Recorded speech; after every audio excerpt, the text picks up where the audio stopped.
From Ryan Bertrand starting in a UCL final, Edouard Mendy coming in and becoming the new Petr Cech for a season, or more recently Cole Palmer deadlifting this current Chelsea team, there have been a lot of players that have seemingly come out of nowhere to bring Chelsea success over the years.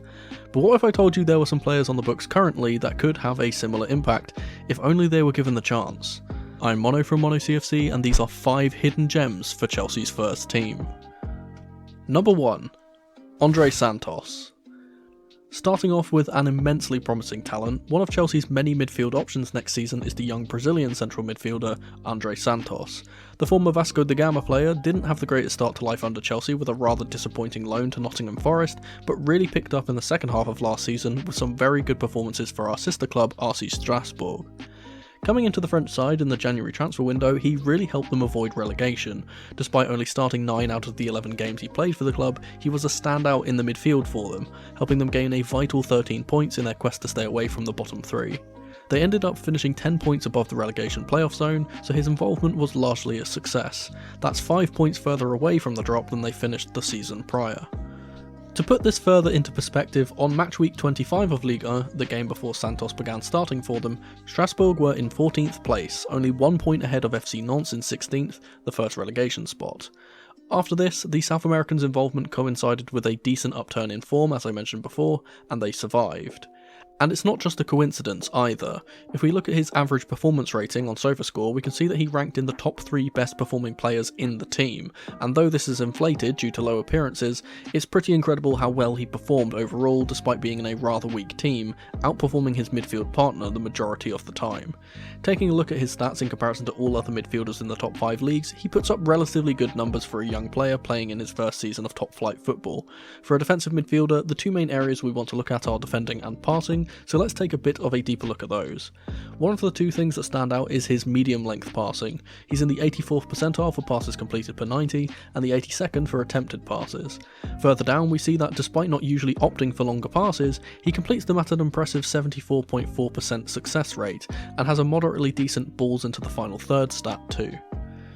One thing that is worrying is his seemingly average/poor short passing, which could be an issue under Maresca's short passing possession based style, but it's important to note that Strasbourg never really played short. Often they had much less of the ball versus their opponents, with an average possession stat of 44.3%, the second lowest in the league, with them only having the majority of the ball in 7 out of 38 games in all competitions, so this stat could be rather skewed.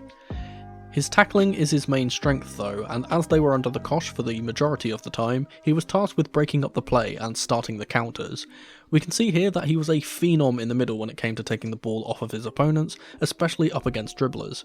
He didn't make basically any tackles in the final third like we know Maresca would task him with doing, but again that's mostly due to Strasbourg not having the ball in those advanced areas very often. Do I think Andre is good enough to start for Chelsea? Not consistently, but he'd definitely be a wonderful squad player, and considering the extra games we will have this upcoming season, perhaps he can get some Europa Conference League appearances and further improve his game. Number 2. David Datro Fofana. Another player that can certainly make a Europa Conference League starting 11 or 2 is the seemingly forgotten David Datro Fofana. The Ivorian striker has gone completely under the radar with all the talk around Sesko, Julian Alvarez and the more recent John Duran, and I personally think he could be a very beneficial squad player for us. He scored 4 goals and bagged 1 assist in only 15 appearances for Burnley in the Premier League, with an earlier stint at Union Berlin gaining him 2 more goals in 17 in all comps. That's 7 goal contributions in total in 32, with limited minutes at both clubs, 1700 combined, and let's be honest, both teams are horrific in terms of overall quality, Burnley getting relegated and Berlin ending on the same points as the final team in the relegation zone. He has not been surrounded by the best players and still managed to produce a handful of goal contributions despite this. Compare this to Duran, who I will admit is a good player. He's only got 7 goals and no assists in 33 games, though his minutes are half of Didi Fofana's at around 900, despite playing for a much better team and competing in the Conference League instead of the Champions League like Fofana had to. For me, the difference in pure output is negligible. Now, don't get me wrong, I'm not saying this to trash on Duran in any way. As I said, I think he's a very good player with a bright future, but if we aren't going to go all out and bring in a big star name like Osimhen or Sesko, I see no reason for us to spend upwards of 40 million on John Duran if he's just going to be Nicholas Jackson's understudy. Instead, let's develop one of our own young talents who's shown that he can be a danger in the final third too. Let's take a look at his stats. First, in comparison to other forwards in the Bundesliga, there's some clear positives here, with his dribbling being one of his main strengths. He's in the 90th percentile for progressive carries and the 98th percentile for successful take-ons. He manages to average a decent chunk of shots per 90, and the most impressive thing for me is that high 92nd percentile for shot creating actions. He's a player that, very similarly to Nicholas Jackson, can drag his team up the pitch and produce chances. That being said, once he came to the Premier League, those stats did get significantly worse. His goal scoring / assisting stats improved, but he wasn't able to produce the same magic as he did for Union Berlin, and whilst that could be down to the step up in competition, I think it's more so down to the way that Burnley played. Back in Germany, he was able to make runs in behind and take on opponents more often in the channels, whereas he was tasked with dropping deeper to hold up the ball in the Premier League, with Burnley trying to play possession-based football rather than counter-attacking. Which then poses the question, would he perform in Maresca's system? Well, considering we only got to see him play from the start 10 times, we didn't really get a good idea of whether he'd fit or not, especially when he wasn't surrounded by players that are great at possession-based football.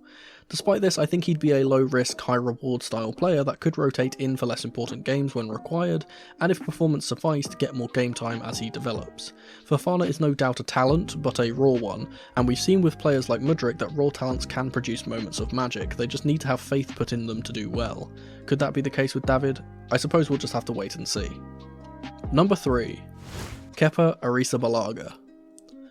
Alright, stop booing and throwing your tomatoes, I get it, this is an unpopular one, but there is no doubt a chance, a slim one, but a chance nonetheless, that Kepa returns from his loan at Real Madrid and impresses Enzo Maresca with his passing.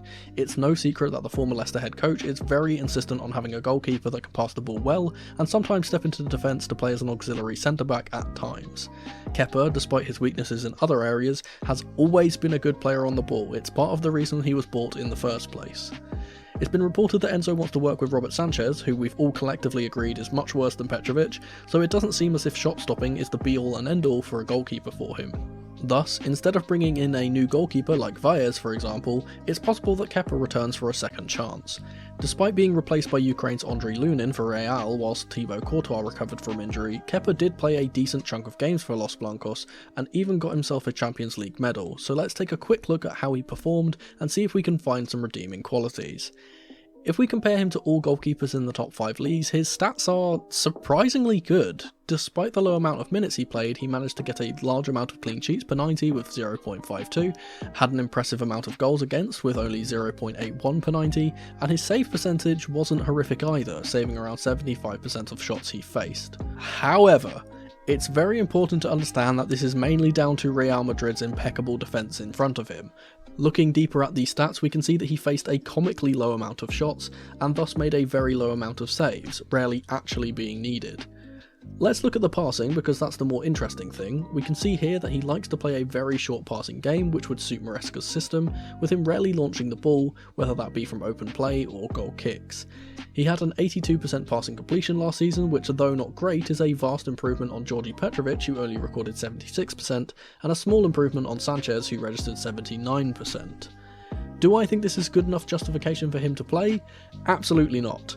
But stranger things have happened in football, so perhaps this is a sight we see if one of our goalies gets sold or something bizarre like that. Number 4. Cesare Casadei. One of the more likely players on this list, Cesare Casadei could be a dark horse to get a substantial amount of minutes for Chelsea this season.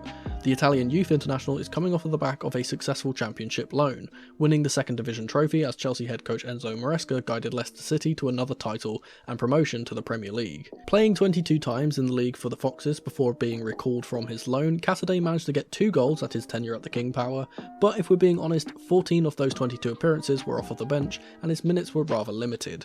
He wasn't really able to show much of his quality that we know he has. We saw him play for the Italian youth team, scoring 7 goals in as many games with an assist to top it off too, and for the most part was tasked with coming onto the pitch to provide more energy and a physical presence.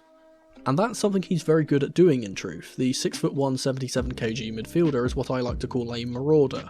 He puts himself about and isn't afraid to get stuck in and be physical, take people on and try to barge his way past people, being more of a nuisance than anything else. He really reminds me of a young Ruben Loftus-Cheek, a powerful presence that is excellent at drawing fouls as he tries to break through the midfield after turning and receiving the ball.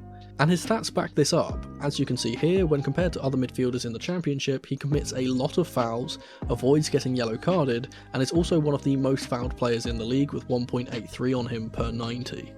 But there's more to his game. If we look at his overall stats, he's slightly above average at most things, but not fantastic. However, there's one other attribute of his that is significantly his best, his ability to win aerial duels.